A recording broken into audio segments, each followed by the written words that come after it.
Michael Talusan, German Beauty Homer. Ito mga ka-German, pupunta tayo ngayon sa Hagunoy, Bulacan. At ito, palis na tayo ng bahay. Punta tayo sa isa nating German Beauty Homer na aking kaibigan. Pupunta tayo sa Hagunoy.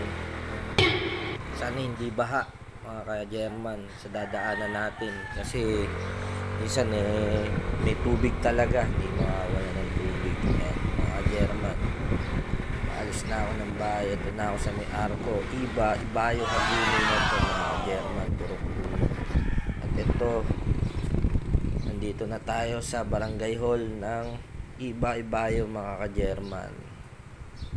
Yan.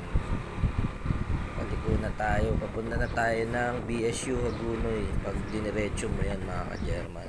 At ito, nagpas na tayo ng BSU Hagunoy. Hindi na ako nakapag-video doon dahil alanganin, daming sasakyan. Yan mga ka-German. Tayo dyan sa ating. At nandito na tayo sa Abulalas.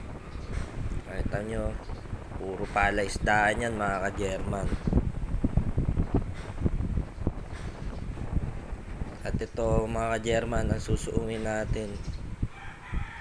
Kala ko dito lang, konti lang. Pero diretso pala yan, may tubig. Quadra kill. Grabe yan, kala ko hanggang ganyan lang yung tubig. Yan, sa may lubak na yan. Kala ko wala na. Pagtingin ko dun, uy, ang haba pala ng may tubig mga ka-German. Buti si Violet natin matatag. 13 years of service sa akin mga ka-German, yung Mio na yan. Hindi pa rin ako nagpapalit mga ka-German.